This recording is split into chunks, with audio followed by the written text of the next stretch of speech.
সময় সংলাপে স্বাগত জানাচ্ছি আমি তুষার আব্দুল্লাহ। সময় সংলাপে আমার সঙ্গে আছেন মনির হাসান। আপনাকে স্বাগত সময় সংলাপে। আমি প্রথমে একটু জানতে চাই, ফেসবুক দিয়ে যেতে চাই যে ফেসবুক ব্যবহারে আমরা কতটা ভালো, আমাদের আচরণটা যদি আপনি বলেন। সাম্প্রতিক সময় নিশ্চয়ই আপনি ফেসবুকে দেখেছেন নানা রকম। আমার কাছে দুটো জিনিস খুব মনে হয় আর কি। একটা হচ্ছে যে আমাদের দেশে যে শিক্ষার যে গভীরতা সেটা আসলে কম। তো আগে ফেসবুকের কথায় আসি। ফেসবুকে যেটা হয়েছে সেটা হলো, ফেসবুকে যখন আমাদের অ্যাকাউন্ট খুলতে হয় তখন সে একটা ইয়া দেখায় আমাদেরকে, একটা টার্মস অফ রেফারেন্স দেখায়, যেখানে বলা আছে তুমি ফেক নামে করতে পারবে না, তুমি এই এই জিনিস করতে পারবে না, শর্তগুলো বলে দেয়। হ্যাঁ, এগুলো আমরা অ্যাকসেপ্ট দিয়ে একটা অ্যাকাউন্ট খুলে ফেলি। আরেকটা হচ্ছে যে এই যে ধরেন ফেসবুক হোক, যে কোনো টেকনোলজি হোক, আমরা কিন্তু টেকনোলজিটা খুব দ্রুত নিয়ে নিই। এটাকে যে শেখানোর যে ব্যাপারটা, এটা কিন্তু হয় না। যেমন ধরেন আপনার ইউনিভার্সিটিতেই বলেন, ইউনিভার্সিটিতে আমরা একটা কাজ করি যে ইন্টারনেটে মেয়েদের হ্যারাসমেন্ট নিয়ে, সেখানেও আমরা দেখতেছি যে মেয়েগুলো কেন হ্যারাসমেন্টের শিকার হচ্ছে, কারণ তার বন্ধুরা কিন্তু তাকে শেখাচ্ছে না। তার বন্ধুরা কিন্তু ধান্দায় থাকে, যে অনেক সকল বন্ধু কিন্তু ধান্দায় থাকে যে আমি তাকে কোনোভাবে হ্যারাস করতে সুযোগ পেলে। তো এই জিনিসগুলোর কিন্তু চর্চাটা নাই, এবং নাই বলে কিন্তু আমরা যে আসলে আমরা দেখছি যে ফেসবুক ব্যবহার করতে যে একদম খুবই মানে ছেলে মেয়ে স্ত্রীর খুবই পারিবারিক ছবিও আপলোড করে দেওয়া হচ্ছে। আমরা আপনি কোথায় যাচ্ছেন, খুবই একটা ব্যক্তিগত কাজ আছেন, সেটা তো আমাকে জানানোর দরকার নেই। মানে এটা আমি একটা এক্সাম্পল দিই। আমি যখন ক্লাসে পড়াই তখন আমি জিজ্ঞেস করি যে, যেমন আমাদের জেনারেশন পর্যন্ত তো আমাদের বিয়ের ছবি হচ্ছে অ্যালবামে, তাই না? এবং একটা কালচার ছিল বাঙালির, সেটা হচ্ছে যে কেউ বাসায় আসলে তাকে বিয়ের ছবিটা দেখতে দেখানো। কিন্তু আমি তো কখনোই আমার বিয়ের ছবির অ্যালবামটা নিয়ে গুলিস্তানে গিয়ে বলি না, ভাই সবাই আসেন আমার বিয়ের ছবি দেখেন। এটা তো আমি কখনো করি না।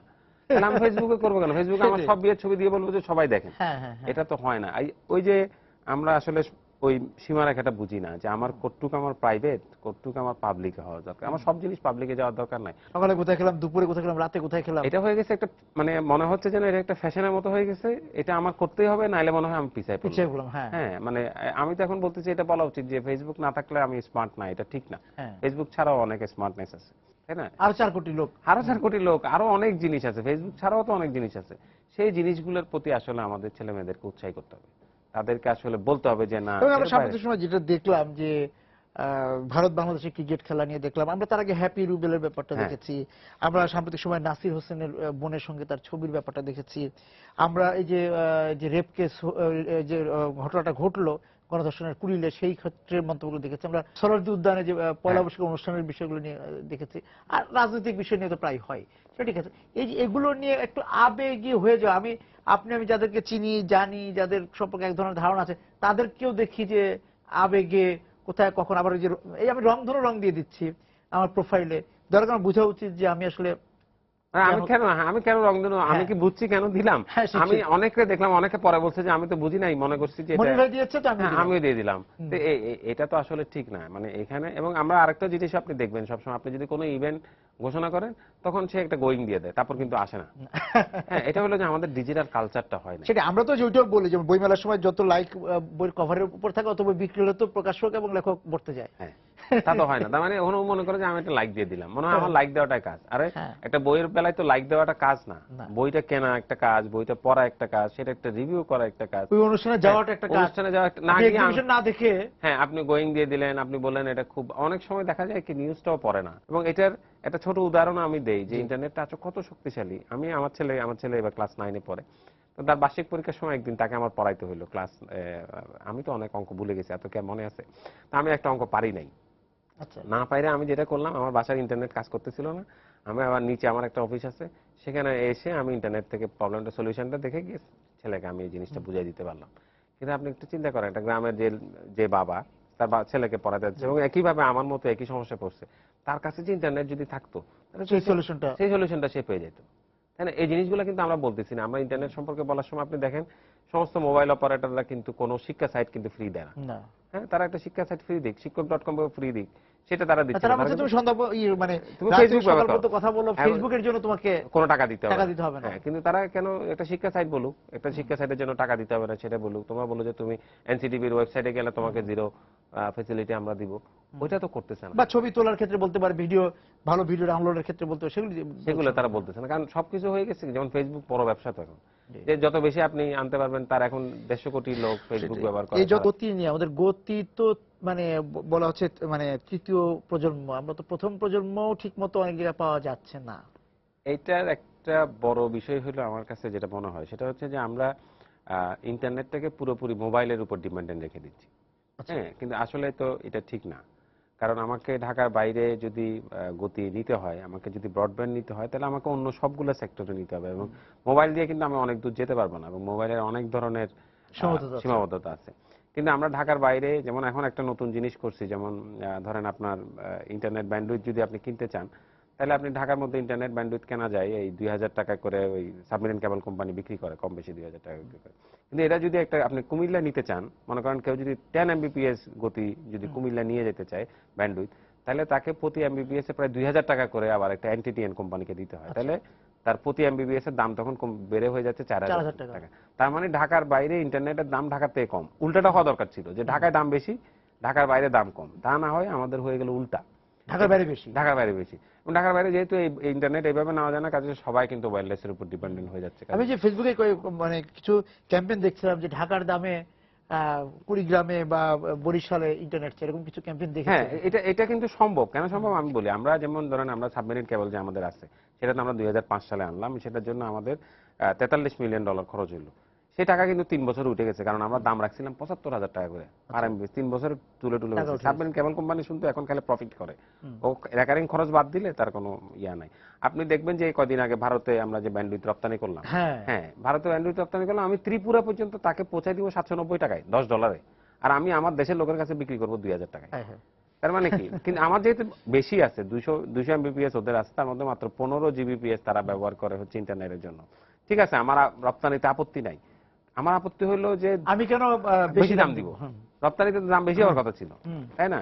এবং মজার বিষয় কি জানেন, আমরা যেমন এই ভারতের পূর্বাঞ্চলে আমরা এই ব্যান্ডউইথ বিক্রি করতেছি ত্রিপুরার কাছে 790 টাকায়। হ্যাঁ, আবার আমরা কিন্তু পশ্চিমাঞ্চলে কিন্তু আমরা আবার মুম্বাই থেকে ব্যান্ডউইথ নিয়ে আসতেছি। আচ্ছা, আমদানি করতেছি। এবং আমাদের 6টা আইটিসি এই বছরে এখন তারা বাংলাদেশে ব্যান্ডউইথ দিচ্ছে প্রায় 100 জিবিপিএস। তার মানে আমরা সেটা কি ধরে আনছে, সেটা তারা কি দর আনছে আমি জানি না, কিন্তু তারা বিক্রি করতেছে 800 টাকায়। আচ্ছা, তার মানে সাবমেরিন কেবল কোম্পানি যে ব্যান্ডউইথ 2000 টাকা বিক্রি করে, সেই একই ব্যান্ডউইথ কিন্তু আইটিসি কোম্পানিগুলো বিক্রি করে 700 থেকে 800 টাকা। যার ফলে আইএসপি গুলো কিন্তু এখন ওদের থেকে বেশি নেয়। যেমন এই মুহূর্তে বাংলাদেশে ইন্টারনেট ব্যবহার হচ্ছে 115 জিবিপিএস বা তার একটু বেশি। তার মধ্যে 15 জিবিপিএস হচ্ছে সাবমেরিন কেবল কোম্পানি, বাকি কিন্তু আমরা ভারত থেকে নিয়ে আসতেছি। তো তার মানে ওরা যদি 800 টাকায় পারে, সাবমেরিন কেবল কোম্পানি যদি ত্রিপুরাকে 800 টাকায় দিতে পারে, তাহলে কেন আমাকে এই ঢাকা শহরে 2000 টাকা দিয়া সেখানে আবার প্রতি মেগাবিটে 2000 টাকা যোগ করে আমাকে কুমিল্লা নিতে হবে, আমাকে রংপুরে নিতে হবে? তাহলে সারা দেশে আমি 700 টাকা দিয়ে দিই। সেটা কিন্তু আসলে কেউ করতে চায় না। এই যে গতিটা বাড়ছে না, না বাড়ার কারণে যেটা হচ্ছে যে আমরা বলছি যে আমরা ক্লাসরুমে ডিজিটাল পদ্ধতিতে শিক্ষা দিব, আমাদের এখানে বিভিন্ন রকম অনলাইন ব্যবসা তৈরি হয়েছে, এই সবকিছু মিলে আমাদের এখানে অনলাইন টেলিভিশন, অনলাইন পত্রিকা, অনেক অনলাইন ভিত্তিক অনেক রকম সম্ভাবনা দেখা দিয়েছে।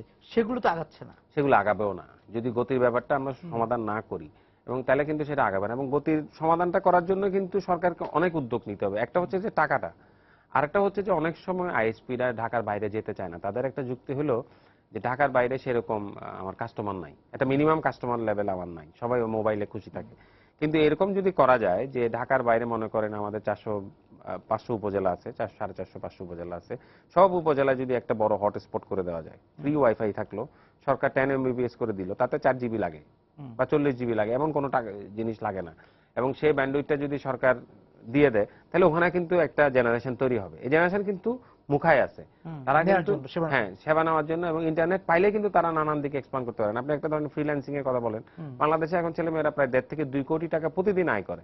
সেটা অনেক বেড়ে যাবে কিন্তু, কারণ স্পিড হলে বেশি কাজ করতে পারবে, এবং তাকে ঢাকায় আসতে পারে, সে তার গ্রামে বসেও ফ্রিল্যান্সিং করতে পারবে। সেটা। এবং আমি যেমন আমরা দেখি যে আমার একটা পরিচিত গ্রুপ আছে যাদেরকে আমরা রংপুরে পাঠাই দিছি। রংপুরে ওরা ভালো আছে গত 6 মাস ধরে। তো রংপুরে সে বাবা মার কাছে থাকে, হ্যাঁ, নিজের ইয়াতে থাকে। রংপুরে একটা নতুন সে একটা প্রজন্মকে গড়ে তোলার চেষ্টা করতেছে। এই কাজগুলো হচ্ছে, এগুলো কিন্তু সব জায়গায় হবে যদি এই হাই স্পিড ব্রডব্যান্ডটাকে আমরা নিয়ে যেতে পারি।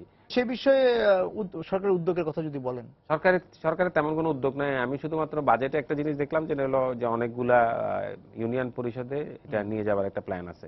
কিন্তু সরকারের কাছে টাকাও আছে। কিন্তু আপনি জানেন যে প্রত্যেক অপারেটর কিন্তু একটা 1% একটা টাকা দেয় ওই যে সোশ্যাল অব্লিগেটরি ফান্ডে। সেখানে প্রায় 700 কোটি টাকার মতো পড়ে আছে। তো সেই 700 কোটি টাকার মধ্যে 300 কোটি টাকা দিয়ে কিন্তু পুরো বাংলাদেশটাকে ওয়াইফাই করে ফেলা যায় এই সবগুলা মানে উপজেলা। এই অবস্থায় আমরা আবার 4G-র কথা বলছি যে আমাদের 4G এনেও তো ঢাকায় থাকবে, মানে ব্রডব্যান্ডের আসপেক্টে যদি দেখেন বাংলাদেশ হচ্ছে ঢাকা, ঢাকার বাইরে কোনো ব্রডব্যান্ড নাই। আপনি যে কোনো শহর, বড় বড় অন্যান্য শহরগুলোতে ক্ষেত্রে যে বিকেন্দ্রীকরণ হয় না সেটাও একই ঘটনা ডিজিটালাইজেশনের ক্ষেত্রেও। সেটা, এবং এবং সবকিছু কিন্তু মনে হচ্ছে আমরা ঢাকায় টেনে আসতেছি। এই যে কলেজে ভর্তির ব্যাপারটা দেখেন, আচ্ছা, কলেজে ভর্তি, হ্যাঁ এটা হ্যাঁ কলেজে ভর্তিতে আমরা কেন ঢাকায় নিয়ে আসলাম, আমার কেন চট্টগ্রাম কলেজ, রাজশাহী কলেজটা, কারণ যে যুক্তিটা দিয়ে এখানে সেন্ট্রালি তাকে কলেজ দেওয়া হবে সেই একই যুক্তিটাই কিন্তু কলেজ করে। কলেজ তো পরীক্ষা নিতে পারে না এখন, তাকে বোর্ড যে মেধা তালিকা দেয় সেখানে সেই অনুযায়ী যারা যারা পরীক্ষা তার কলেজে আবেদন করে সেখান থেকে সে ভর্তি নেয়। কাজে এই কার্যক্রমটা তো সে নিজের কলেজেই সম্পন্ন করে, সেটাকে এখানে টেনে আনার নাম তো ডিজিটালাইজেশন না, এটা হলো একটা জটিল। এবং এখানে তো একটা মানে এই শিক্ষার্থীরা একরকম উদ্বেগ উৎকণ্ঠার মধ্যে পড়ে গেল এবং এক ধরনের একটা জটিলতা তৈরি হলো। হ্যাঁ, এবং এটা দেখেন এটা কিন্তু চালু হয়ে যাবে, আগামী বছর থেকে এটা করবে। সেটা হচ্ছে যে আমাদের শিক্ষার কিন্তু অন্যদিকে নজর দেওয়া দরকার, সেটা না দিয়ে আমরা এই সমস্ত ব্যবস্থাপনায় নজর দিচ্ছি। কলেজ ভর্তিটা কিন্তু পদ্ধতির হ্যাঁ কোনো সমস্যা ছিল না, তাই না? এবং কলেজ ভর্তির ক্ষেত্রে আমরা যেটা করতে পারতাম, ইউনিভার্সিটিতে যেটা করছি, ইউনিভার্সিটিতে কি করবে, সে এলাকায় কলেজে যাইতে হবে না, সে মোবাইলে সাবমিট করতে পারবে, তার অ্যাপ্লিকেশন সাবমিট করে সে তারপর পরীক্ষা দিতে যাবে। কলেজে যেহেতু পরীক্ষা নাই, কাজে সে মোবাইলে এটা করে ফেলবে, কলেজ ইন্ডিভিজুয়ালি করবে। এটা তো সেন্ট্রালি এনে ধরেন আপনার বড় বড় কলেজগুলোর এই ব্যবস্থাপনা আপনি কেন সরকার নিজের ঘাড়ে কোনটা নিবে? আসলে ডিজিটাল করতে হবে, কোনটা করতে হবে সেটা আমরা ঠিক করতে পারছি হ্যাঁ, আমরা তো অগ্রাধিকার ঠিক করতে পারছি হ্যাঁ না। আমাদের অগ্রাধিকার ভুল হয়ে যাচ্ছে। আমার কাছে মনে হচ্ছে যে এই যে কলেজে ভর্তিটা আমাদের মোটেই অগ্রাধিকারের বিষয় ছিল না। আমাদের অগ্রাধিকারের বিষয় হচ্ছে যে ওই ছেলেরা যে কলেজে পড়বে তার বইটা ঠিক মতো আমরা দিতে পারতেছি কিনা, তার বইগুলো মানসম্মত কিনা, ওখানে শিক্ষক আছে কিনা। শিক্ষকদের একটা দাবি হচ্ছে যে ক্লাসরুমের অবস্থা হ্যাঁ কি? ক্লাসরুমের অবস্থা কি, সেখানে আমরা এই যে ক্লাসরুমে আমরা বড় কলেজগুলো আপনি মনে করেন দেশে 10 থেকে 12টা কলেজ আছে যেখানে 30,000-এর বেশি ছেলে মেয়ে পড়ে, এগুলো কোনো তো ইন্টারনেট ব্যবস্থা ভালো নয়। আপনি ঢাকা শহরে যদি দেখেন, তিতুমির কলেজে যান, তেজগাঁ কলেজে যান, কবি নজরুল কলেজে যান, এগুলোতে এবং ইডেন কলেজে 32,000 মেয়ে পড়ে, তাদের জন্য তো আমি ভালো ইন্টারনেট ফ্যাসিলিটি তৈরি করতে পারিনি। তাহলে আমি সেখানে ভর্তির বিষয় নিয়ে চিন্তা করা তো দরকার নেই। আমার দরকার হচ্ছে প্রায়োরিটি হচ্ছে যে ছেলে মেয়েদেরকে ইন্টারনেট ভালো মতো দেওয়া, তাদেরকে এই যে অপারেটরদেরকে বলে দেওয়া যে আমাদের এই এই 4টা সাইট তোমাকে ফ্রি দেখাইতে হবে, এটার জন্য কোনো টাকা পয়সা দেওয়া যাবে না। হ্যাঁ, সেটা তো তারা দিতে পারে এবং অপারেটররা দিতে। অলিম্পিয়াডে আমাদের শিক্ষার্থীদের অনেক বড় সাফল্যের কথা আমরা জানি, সেই অলিম্পিয়াডগুলি নিয়ে যদি আপনি কথা বলেন, বিজ্ঞান অলিম্পিয়াড, গণিত অলিম্পিয়াড। আমাদের তো এখন অনেকগুলো অলিম্পিয়াডে আমাদের ছেলেমেয়েরা পার্টিসিপেট করতেছে। গণিত অলিম্পিয়াডে প্রায় এবার নিয়ে 11 বা 12 বছর হবে। আমাদের ছেলেমেয়েরা ভালোই করতেছে। গণিত অলিম্পিয়াডে আমরা এখন 2টো সিলভার পেয়েছি এবং রেগুলার ব্রোঞ্জ মেডেল পাচ্ছি, এবং আমাদের ছেলেমেয়েরা বিভিন্ন ইউনিভার্সিটিতে ভর্তি হচ্ছে। ফিজিক্স অলিম্পিয়াডের বেলাও এটা শুরু হয়েছে, যেমন এই বছর ফিজিক্স অলিম্পিয়াডের একটা ছেলে প্রিন্সটন ইউনিভার্সিটিতে চান্স পেয়েছে। তো এই যে অগ্রগতিটা আছে, একটা দুইটা জায়গায় আমাদের এখন কাজ করার আছে। একটা হচ্ছে যেমন আমরা যাদেরকে অলিম্পিয়াডে পাঠাচ্ছি বা অলিম্পিয়াড মানের যে স্টুডেন্ট, তাদের সংখ্যা এখনো অনেক বাড়ে নাই। আচ্ছা, এখনো যেমন আমার গণিত অলিম্পিয়াডে আমরা কাজ করি প্রায় 200-300 ছেলে মেয়ে নিয়ে, কিন্তু শেষ পর্যন্ত যখন সিলেকশন আসে তখন 10-12 জনের বেশি হয় না। আচ্ছা, এটাকে আমাদের এখন 100 জন, মানে সিলেকশন করার জন্য গণিত অলিম্পিয়াড টিমে চান্স পাওয়ার জন্য যেন 100 জন থাকে। আমাদের ক্রিকেট টিমের মতো অনেক ছেলে মেয়ে থাকবে, কে যে টিমে চান্স পাবে কে যে টিমে চান্স পাবে না এটা আগের থেকে বলা যাবে না। এরকম একটা পরিস্থিতি আমাদের একটা প্রতিযোগিতা, ওখানে একটা প্রতিযোগিতা হবে। হ্যাঁ, ওখানে এখনো আমাদের প্রতিযোগিতাটা হয়ে আসছে, কিন্তু এখন ওখানে কম। আরেকটা জায়গায় আমরা খুব মানে বিপদে আছি আর কি, সেটা হচ্ছে আমাদের অলিম্পিয়াড টিমগুলোতে কোনো মেয়ে নাই। আচ্ছা, গণিত অলিম্পিয়াডে আমাদের মেয়ে ছিল 2011 সাল পর্যন্ত, ভারত থেকে কোনো মেয়ে নাই। পদার্থবিজ্ঞান অলিম্পিয়াডে প্রথম 2 বছর ছিল, তারপর থেকে নাই। জ্যোতির্বিজ্ঞান অলিম্পিয়াডে 2008-এর পর থেকে নাই।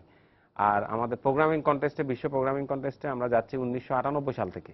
এই 98 সালে একটা মেয়ে গেছিল, এরপর থেকে আর কোনো মেয়েকে আমরা পাঠাইতে পারিনি। অথচ আমাদের কিন্তু কলেজ, ইউনিভার্সিটি, মেয়েরা কিন্তু এগিয়ে আছে, ফলাফল ভালো। তার মানে এখানে কোথাও একটা গ্যাপ আছে আর কি। এই কাজগুলো কিন্তু একটু এক্সট্রা কারিকুলারের মতো, স্কুল আওয়ারের বাইরে, কলেজ আওয়ারের বাইরে, ইউনিভার্সিটি আওয়ারের বাইরে সময় দিতে হয়। তো এটা অনেক পরিবার আসলে হয়তো অ্যালাউ করতে চায়। ঝামেলাটা পরিবারে, হ্যাঁ ঝামেলাটা ওরা বলতেছে পরিবারে। আর তারাও মনে করেন যে প্রোগ্রামিং কন্টেস্ট যে করতে চায়, যে মেয়েটা প্রোগ্রামিং কন্টেস্ট করতে যাবে তাকে কিন্তু ইউনিভার্সিটিতে সন্ধ্যার পরেও থাকতে হবে, রাত 8টা-9টা পর্যন্ত থাকতে হবে। যে মেয়েটা গণিত অলিম্পিয়াডে যাইতে চাইবে তাকে কিন্তু ঢাকায় পরিবার থেকে বের হয়ে এসে ঢাকায় কিন্তু 10 দিনের জন্য একটা ক্যাম্প করতে হবে। এটা অনেক পরিবার রাজি হচ্ছে না। যদিও যেমন আমরা কিন্তু গণিত অলিম্পিয়াডে যখন মেয়েরা আমাদের ক্যাম্পে আসে তখন কিন্তু আমরা মাদেরকেও বলি যে আপনিও এসে থাকেন। হ্যাঁ, আমরা কিন্তু অভিভাবকদেরও থাকার ব্যবস্থা করি, কিন্তু তারপরেও কিন্তু আসতে চায় না, ভাবে যে না দরকার কি, আমার তো জিপিএ 5 হয়ে যাচ্ছে, আমার তো আর দরকার নাই।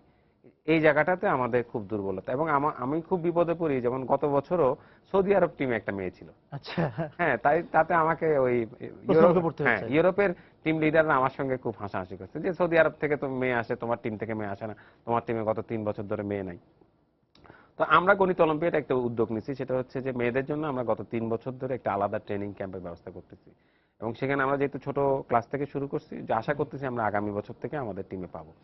কিন্তু আমি খুব নিশ্চিত না যে ফিজিক্সে বলেন, প্রোগ্রামিং এ বলেন, কিন্তু সেখানে কেন আমরা মেয়ে পাবো না।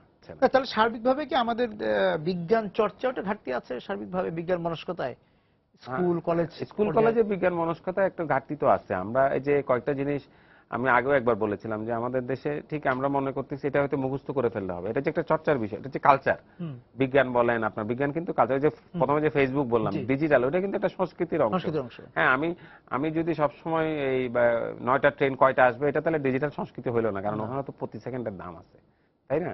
তো সেরকম ওই সেকেন্ডের দাম যেখানে আছে সেখানে আপনাকে কালচারটা সময়মুখী হইতে হবে। এখন বিজ্ঞানটা কিন্তু পড়ে ফেলার বিষয় না যে আমি মুখস্থ করে ফেললাম, তা না। আমি চর্চার বিষয়, আমি চর্চা করতেছি কিনা, আমার কালচারের অংশ কিনা, আমি বিজ্ঞান মনস্ক কিনা, সেই জায়গাগুলোতে আমরা মনে হয় কাজ করতেছি। অথচ দেখেন একটা ছোট সেকশন কিন্তু, যে আমাদের ছেলে মেয়েদের মধ্যে যারা খুব ব্রাইট, যারা অনেক সুযোগ পাচ্ছে, তারা কিন্তু খুব ভালো করে।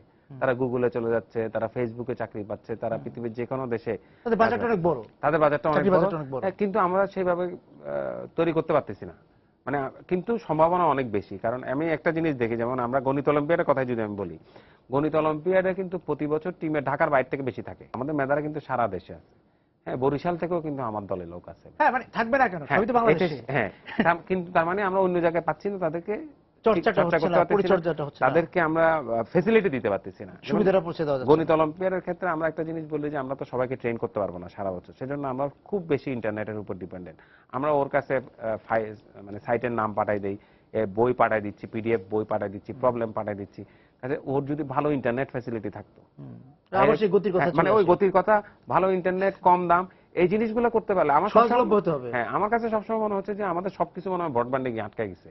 এই ব্রডব্যান্ডটাকে যদি আমি ছুটাই দিতে পারি, তাহলে ডিজিটাল বাংলাদেশ এমনি এমনি হয়ে যেত। এটা মানে আর নতুন করে আলাদা করে স্লোগান দিয়ে চিৎকার করে করা লাগতো না। কারণ একটা ছেলে যদি যেমন আমাদের এই যে মুন এবার হার্ভার্ড থেকে গ্রাজুয়েশন করলো, সে কিন্তু ঢাকায় পড়তেই আসলো না, সে কুষ্টিয়া জেলা স্কুলে পড়লো, কুষ্টিয়া সরকারি কলেজে পড়লো, তারপর সে হার্ভার্ডে পড়তে গেল। ইশফাক ঢাকা আসতেই হলো না, ইশফাক তার হার্ভার্ড থেকে যায়নি, তার হার্ভার্ড থেকে নাই, ইশফাকের স্ট্যানফোর্ড থেকে নাই। এই যে তার মানে কি, আমাদের মেধাগুলো আছে, ওদেরকে গাইড করতে হবে, জায়গাটা দেখাই দিতে হবে। আমি একটা জিনিস খুব অবাক হই যে আমাদের আগের অ্যাম্বাসেডর, ইউএস অ্যাম্বাসেডর আমাকে বলতেন যে নেপাল থেকে 10,000 ছেলে মেয়ে পড়তে চলে যায় আমেরিকাতে, কিন্তু বাংলাদেশ থেকে প্রতি বছর 2,500-এর বেশি যায় না। কেন? তার মানে ওখানে তো সব আন্তর্জাতিক ইউনিভার্সিটিগুলো, ভালো ইউনিভার্সিটিগুলো, অনেক ধরনের সুযোগ সুবিধা আছে, টাকা পয়সা দিয়ে পড়ানোর সুযোগ আছে, টাকা পয়সা ছাড়াও পড়ার সুযোগ, অনেক স্কলারশিপ আছে, এবং ওদের কিন্তু কোটাও আছে, দক্ষিণ এশিয়ার জন্য কোটা আছে। সেগুলো কিন্তু আমরা অ্যাভেল করি না, কারণ আমাদের ছেলেমেয়েরা জানে না। ও তো জানানোর কাজটা কে করবে? জানানোর কাজটা সরকারকে করতে হবে, আপনাদের করতে হবে, মিডিয়াকে করতে হবে, আমরা যারা বিভিন্ন অ্যাক্টিভিটি করতেছি অ্যাক্টিভিটি করতে হবে। এবং একটা বড় অংশ আমার কাছে মনে হয় যে এখানেও ফেসবুকের একটা ভূমিকা থাকতে পারে, তাই না? তার কাছে যদি ফেসবুকের মাধ্যমে এই জিনিসগুলো বেশি বেশি বলা যায়, তাকে যদি বলা যায় না ঠিক আছে তুমি ফেসবুকে চ্যাট করতে পারো, কমেন্ট করতে পারো, কিন্তু এর বাইরেও কিন্তু তুমি নিজেকে একটা নেটওয়ার্কে যুক্ত করতে পারো, যে নেটওয়ার্কে লোকেরা গণিত অলিম্পিয়াড নিয়ে কথা বলে, যারা ফিজিক্স অলিম্পিয়াড নিয়ে কথা বলে, তারা প্রোগ্রামিং কন্টেস্ট নিয়ে কথা বলে। এখনো আমাদের ছেলেমেয়েরা পড়ে, কিন্তু তাদেরকে পড়ার মধ্যে যদি আমরা অনেক বেশি ইনফরমেশন দিতে পারি, এবং এই যে তারা টেলিভিশনও দেখে, তারা ফেসবুকে ব্যবহার করে, এই তিনটা জিনিসকে যদি আমরা কাজে লাগাইতে পারি, তাহলে আমরা অনেকখানি হয়তো আগাইতে পারবো এই দূরশিক্ষণের কথা। সেই জায়গায় আমাদের অনেক বিশ্ববিদ্যালয় তো এটা চালু করতে পারে, কলেজ চালু করতে পারে, অনেক ইনস্টিটিউট শুরু করতে পারে। দুইটা কারণে করে না আমার মনে হয়। আচ্ছা, একটা হচ্ছে যে আমাদের মানে উইথ অল রেসপেক্ট, আমি ইউনিভার্সিটিতে, যে আমরা ইউনিভার্সিটির শিক্ষকরা ওইভাবে গোছানো না। অনেক সময় দেখা যায় কি, মানে অনেক শিক্ষক উনি জাস্ট ক্লাসে যাওয়ার আগেই হয়তো একটু প্রস্তুতি নিয়ে চলে যান। এটা যে একটা ইয়া করা, এবং বিশেষ করে একটা দূরশিক্ষণ কোর্স কিন্তু কঠিন, অন্য কোর্সের থেকে কঠিন। ক্লাসরুমে গিয়ে পড়াইতে বললে, আপনি যদি আমাকে এখন একটা ক্লাসরুমে নিয়ে যান, সাবজেক্ট বলে দেন, আমি মোটামুটি 40-50 মিনিট কাটায় আসতে পারবো। প্রস্তুতি দরকার, খুব বেশি প্রস্তুতি আমার নিজের ডোমাইনে যদি হয়। কিন্তু একটা দূরশিক্ষণ হইলে একটা ফ্যাসিলিটি লাগবে, প্রথমত একটা ফ্যাসিলিটি লাগবে, তারপর হলো যে একটা লেকচার তৈরি করতেও কিন্তু অনেক সময় দিতে হবে, যেটা অন্য ইয়াতে লাগে না। এটা একটা কারণ। আরেকটা কারণ হচ্ছে যে সবসময় চিন্তা করা হয় যে দিয়ে কি হবে, স্পিড তো নাই, গ্রামে গঞ্জে কিন্তু আমরা পাঠাইতে পারবো না। এটার একটা বিষয় কিন্তু অনেকের মাঝে আমরা কাজ করে। যেমন আপনি জানেন যে আমাদের একটি ওই যে রাগিব হাসানের শিক্ষক.com আমাদের আছে, সেখানে আমিও একটা ক্লাস নেই, আমি বাংলাদেশে ওটা কোঅর্ডিনেট করি। যাকে বলি সে বলে যে কোর্স করে লাভ কি, ওই কোর্স তো আমার গ্রামের ছেলেমেয়েরা দেখবে না, হ্যাঁ, যাদের দেখা উচিত। আর ঢাকার যে ছেলেটা, যেমন আমি যেমন কোর্সের একটা কোর্স আছে, এরকম ফ্রি কোর্স ওরা অফার করে, বা এই এমআইটির কোর্সগুলোতে ফ্রি পাওয়া যায়, স্ট্যানফোর্ড এখন ফ্রি কোর্স অফার করে। তো ঢাকা কলেজের একটা ছেলে এবার সেই ইন্টারমিডিয়েট পাস করছে, গতবার বুয়েটে ভর্তি হচ্ছে। তো ওই ছেলেটা প্রায় 30টা কোর্স করছে, আচ্ছা, এবং তাকে ওরা একটা ইন্টারন্যাশনাল কনফারেন্সে দাওয়াত দিছে, এবং যেখানে গেছে সবাই তাকে খুব অনার করছে যে 30টা কোর্স মানে করে 30টা কোর্স শেষ করা, সার্টিফিকেট পাওয়া, এটা অনেকেই করে না। তো ওরা খুব অবাক হয়েছে যে বাংলাদেশের একটা ছেলে এটা কিভাবে করে। বলছে যে এরকম এই ফ্যাসিলিটি যদি আমার গ্রামে গঞ্জে বুঝাইতে পারতাম, সবাইকে জানাইতে পারতাম যে তুমি যে জিনিসটা শিখো সেটা কিন্তু তুমি অনায়াসে করতে পারো। আমরা কিন্তু আমাদের শিক্ষার মান উন্নয়নের ক্ষেত্রে মনে করেন আমাদের খান একাডেমির কথা ধরেন, খান একাডেমির কোর্স ম্যাটেরিয়াল গুলো খুব ভালো, কিন্তু কনটেক্সটটা কিন্তু আমেরিকান, যার ফলে আমাদের দেশে এটা খুব কাজে লাগে না। কিন্তু আমরা যদি ধরেন জাফর ইকবাল স্যারকে দিয়ে, কাইকুবাদ স্যারকে দিয়ে, বা আমাদের যারা খোদারত খান স্যারকে দিয়ে যদি এরকম ম্যাথের, বিজ্ঞানের, বা আমাদের সিরাজুল ইসলাম স্যার যদি ইংলিশ গ্রামারের কয়েকটা ক্লাস নিয়ে দেন, বা ল্যাঙ্গুয়েজের হ্যাঁ মঞ্জুর ইসলাম স্যার নিন, ওনাদের কাজগুলো যদি আমরা ভিডিও করে অ্যাভেলেবেল করতে পারতাম, তাহলে কিন্তু আমাদের এই ডিজিটাল কারণে আমাদের এডুকেশনের গ্যাপটা কমতো। আমাদের দেশে কিন্তু ভালো, আমি আবার বারবার বলতেছি, আমাদের ট্যালেন্ট কিন্তু সব জায়গায়, আপনি খালি সুযোগ দেন, দেখবেন যে ও ঢাকাকে সুযোগের অভাবে বা সুযোগের অপেক্ষায় বসে আছে। সুযোগের, এবং এই জন্য গতি দরকার। দুঃশিক্ষণে কিন্তু আমরা মার খেয়ে যাচ্ছি, ওই একটা হচ্ছে ইয়ার কারণে, আরেকটা হচ্ছে উদ্যোগটা নাই। যেমন আমাদের এই যে উন্মুক্ত বিশ্ববিদ্যালয়ে একটা দূরশিক্ষণ কার্যক্রম চালাচ্ছে, এটার মনে হয় বয়স 20-25 বছর হয়েছে, কিন্তু এটার সেরকম জানাশোনা নাই। সে সংশ্লিষ্ট রিসার্চ শুরু করার পর এটার আপডেট হয় নাই, ওই অবস্থায় আছে যে টেলিভিশনে বসে এখন কিন্তু দূরশিক্ষণ হয় না, মানে ভিডিও লেকচার কিন্তু এখন শুধু আমি একটা বোর্ডে পড়াবো আর একটা ক্যামেরা দিয়ে রেকর্ড করলো সেটা দেখা দিল তা না, এখানে অনেক হ্যাঁ শুধু চক ডাস্টার না, এখানে অনেক জিনিস আছে, এখানে অ্যানিমেশন যুক্ত করা যায়, এখানে ভিজুয়াল জিনিস যুক্ত করা যায়, একটা লাইভ ইন্টারাকশন সেকশন মানে সেশন হইতে পারে, এগুলো তো ওখানে হয় নাই, যার ফলে কিন্তু আগাচ্ছে না। হ্যাঁ, এবং কিন্তু অথচ দেখেন তখন যখন এটা ডিজাইন করা হয়েছিল তখন শুধু টেলিভিশনটাই ছিল, মোবাইল তো ছিল না। এখন তো সে মোবাইলে ক্লাস করতে পারে, তাই না, মোবাইলে সে প্রশ্ন করতে পারে, সেটা জবাব দিলেই তো সবাই সেটা শুনতে পারে। এই জিনিসগুলো কিন্তু অ্যাড করা হচ্ছে না। আর ধরেন আপনার বড় ইউনিভার্সিটিগুলো বা বড় কলেজগুলো, ধরেন ঢাকা কলেজ, নটরডেম কলেজে ওনাদের ফিজিক্সের কঠিন 10টা ক্লাস কি ওদের ওয়েবসাইটে দিতে পারে না? পারে, কেন দেয় না আমি জানি না, এটা কেউ বলেও না তাদেরকে, হয়তো বা উদ্যোগও নেয় না। ঢাকা কলেজের শিক্ষকরা যারা ধরেন যারা বই লিখছে, আমি যেমন দেখি যে যখন আমি গ্রামে গঞ্জে যাই, এবং তখন ওরা প্রথমে খুব অবাক হয় যে আচ্ছা কাছে এসে জিজ্ঞেস করে যে আপনি কি সেই মুনির হাসান যিনি আমাদের ওই ক্লাস 6 এর বইটা লিখছেন বা 7 এর বইটা লিখছেন? তার মানে আমাদের যারা বইগুলো লিখছেন তাদেরকে তো আর আপনি গ্রামে গঞ্জে পাঠাতে পারবেন না, তারা যেতেও পারবে না, সবাই তারা আমার মতো ঘুরে বেড়ায় না, আমি তো আমার প্যাশনের জন্য ঘুরে বেড়াই। কিন্তু সেরকম যদি এটা করা যাইতো তাহলে কিন্তু অনেক লাভ হইতো, এবং সেটার জন্য আমার মনে হয় যে প্রায়োরিটি কথা বললাম না, শিক্ষা মন্ত্রণালয় যে এই যে কলেজের ভর্তির এটার পিছনে সময়, এই এই কর্মঘণ্টা টাকা অপচয় না করে, আমি টাকা অপচয় বলবো, সেটা না করে যদি এই বছরে মনে করেন এই জাফর ইকবাল স্যারের 5টা ক্লাস, কায়কুয়া স্যারের 5টা ক্লাস, তারপর আমাদের খোদারাজ স্যার, মঞ্জুল হক স্যার, এরকম অনেক স্যার, এবং এই যে ধরেন আপনার তপন চক্রবর্তী, এরকম অনেক স্যার আছেন যাদের কিছু ক্লাস যদি ভিডিও করে অন্তত ওয়েবসাইটে লেকচারটাও যদি কোনো রকম দেওয়া যেত, হ্যাঁ তাইলেও কিন্তু অনেক কাজ হতো, এবং সেইটা কাজটা, এবং আমার মতে এরকম একটা কর্মসূচি সরকারের নেওয়া উচিত যেখানে এই কন্টেন্টগুলো বানাইয়া দিয়ে দিবে, এবং এটাকে কিন্তু কর্মসূচি হিসেবে নিতে হবে, কারণ একজন শিক্ষক স্বতঃপ্রণোদিত হয়ে এটা করবেন না, উনি বেসরকারি বিশ্ববিদ্যালয়গুলো পারে না, যেগুলো সব না, কোন কোন বেসরকারি বিশ্ববিদ্যালয় তো আছে, যে বেসরকারি বিশ্ববিদ্যালয়গুলোর কয়েকজন শিক্ষককে আমি দেখেছি যারা উদ্যোগ হয়ে শিক্ষক.com এ বা এখন আপনার ওই দিনিক কম্পিউটার স্কুল আছে একটা, সেখানে কিছু ক্লাস তারা নেন, কিন্তু অন্যান্য বিষয়ে যেমন প্রাতিষ্ঠানিকভাবে নিতে হবে, না হলে তো হবে না। প্রাতিষ্ঠানিকভাবে এটা তো ইজিলি আমার মনে হয় যে জিনিসগুলো যেহেতু ইনফ্রাস্ট্রাকচার আছে, প্রত্যেক ইউনিভার্সিটির কিন্তু এই ধরনের ফ্যাসিলিটি আছে, তারা কিন্তু এটা শুরু করতে পারে, শুরু করলেই কিন্তু অন্যরা, একজন দুইজন শুরু করলেই অন্যরা কিন্তু শুরু করবে। আর আরেকটা হলো যে মানে বিশেষ করে আমাদের সবচেয়ে ভালো শিক্ষকরা আপনি যাই বলেন সবাই কিন্তু পাবলিক ইউনিভার্সিটিতে, হ্যাঁ, কাজে পাবলিক ইউনিভার্সিটিতে আপনি বললে কেউ নিজের থেকে কিছু করবে না, এটা প্রাতিষ্ঠানিক একটা উদ্যোগ নিতে হবে। ঢাকা ইউনিভার্সিটির এটা নেওয়া উচিত, ঢাকা ইউনিভার্সিটি অনেক কাজ করে, কাজে এরকম একটা উদ্যোগ নিয়ে ঢাকা ইউনিভার্সিটি যদি শুরু করে, রাষ্ট্রীয় পলিসির জায়গা থেকে আসতে হবে, রাষ্ট্রীয় চিন্তা থেকেও আসতে হবে বিষয়টা, এটা হ্যাঁ, এটা মনে হয় শিক্ষানীতিতে আছে, দুঃশিক্ষণের বিষয়টা শিক্ষানীতিতে আছে, কিন্তু প্রায়োগিক ক্ষেত্রে নাই, এটা চালু করে দিতে হবে, এটা চালু করে দিলে হয়। আমি মনে করবো যে এই শিক্ষা, এই অর্থ বছরে এই যে সমস্ত কলেজ ভর্তির পিছনে যে টাকা পয়সা খরচ না করে এখন আমরা অন্তত 10 কোটি টাকার কন্টেন্ট বানাই, এবং এই সবকিছুতে গতি আসবে যদি ব্যান্ডউইথের গতি বাড়ে। হ্যাঁ, মানে ব্যান্ডউইথের ব্যাপারটা আমাদের একদম মানে এখন এটা মনে হয় কি যে শিরোপীড়ার মতো আর কি, মাথা ব্যথার মতো। এটা যদি আমরা একটা গতির ব্যবস্থা, গতির যদি গতি না হয় তাহলে শুধু কিন্তু শিক্ষা আমাদের কেন, অন্যান্য সেবার ক্ষেত্রেও তো এই গতিটা দরকার। আপনি চিকিৎসা সেবা বলেন, অন্যান্য যে সেবা সংস্থাগুলোর কাজ আছে, সেই সেবাগুলো নেওয়ার জন্য তো আসলে দরকার। আমাদের যে ভূমি অফিসকে বলা হচ্ছে যে ডিজিটালাইজেশন করবে বা করা হয়েছে, কিছু কিছু জায়গায়, হ্যাঁ। কিছু জায়গায়, সেই যেগুলো তো গতি ছাড়া তো আপনি একটা জেলা বা থানা, উপজেলার ভূমি অফিসের খবর পাবেন না। না, পাওয়া যাবে না। মানে আমার যদি এরকম হয়, যেমন আমরা যখন আমরা স্টুডেন্ট ছিলাম, এটা একটা আমরা মজা করে বলতাম যে বুয়েট থেকে 70 মেগাবিট ডাটা ইয়াতে পাঠানো, গুলিস্তানে পাঠানোর হ্যাঁ। সবচেয়ে সহজ বুদ্ধি কি? হ্যাঁ, মানে কত কত কোন কোন টেকনোলজিতে চেষ্টা করলে সবচেয়ে তাড়াতাড়ি পাঠানো যাবে। জি। তা আমাদের উত্তর হতো যে ওই ট্যাবটা নিয়ে রিক্সা করে চলে যাওয়া। আচ্ছা। তাইলে আমি আমাদের লাইনে, আমাদের তখনকার যে লাইন ছিল সেই লাইনে পাঠাইতে যত সময় লাগবে তার আগে হয়তো ট্যাবটা নিয়ে চলে যাওয়া যায়। যাবে। এখনো কিন্তু অনেক জায়গায় একই সিচুয়েশন রয়ে গেছে কিন্তু, যে আমরা আমি আগে বলতাম যে ফ্যাক্স যত দ্রুত যাবে তার চেয়ে বাসে করে চলে যাওয়া ভালো। বাছাই করতে হবে। তো এই জিনিসটা থেকে তো আমাদের মুক্তি পাইতে হবে, যেখানে সারা বিশ্ব আগায় গেছে এবং আমরা এখনো ব্রডব্যান্ড বলতে 2 এবং আমাদের Mbps সক্ষমতা বলতেছি। আছে, আমরা খালি উদ্যোগ নেওয়ার ব্যাপারটা। সক্ষমতা আছে, আমাদের টাকা আছে, হ্যাঁ, আমাদের ইনফ্রাস্ট্রাকচার আছে, আমাদের ব্রডব্যান্ড পড়ে আছে, আমাদের সেটাই, ব্যান্ডউইথ তো পড়ে আছে। অবকাঠামো আছে আমাদের। হ্যাঁ, অবকাঠামো আছে। এটা খালি এখন একটা উদ্যোগ নিয়ে ছেড়ে দেওয়া, যে সব বড় কলেজকে যদি মনে করেন যে এই ন্যাশনাল ইউনিভার্সিটি আমাদের 20 লক্ষ ছেলে মেয়ে পড়ে, ওদের তো কোনো ইনফ্রাস্ট্রাকচারই নেই। সবগুলো কলেজে আমাদের ইন্টারনেট দিতে 20 লক্ষ ছেলে মেয়েকে যদি আমরা ইন্টারনেট দিতে পারি, আমরা চিন্তা করতে পারি যে এটা কোথায় নিয়ে যাবে আমাদেরকে। সেই জায়গাতে ব্যান্ডউইথের গতির চেয়েও বড় ব্যাপার হচ্ছে যারা এই বিষয় নিয়ে চিন্তা করবেন, চিন্তক শ্রেণী, বিশেষ করে রাষ্ট্রের চিন্তার জায়গায় গতি আসুক।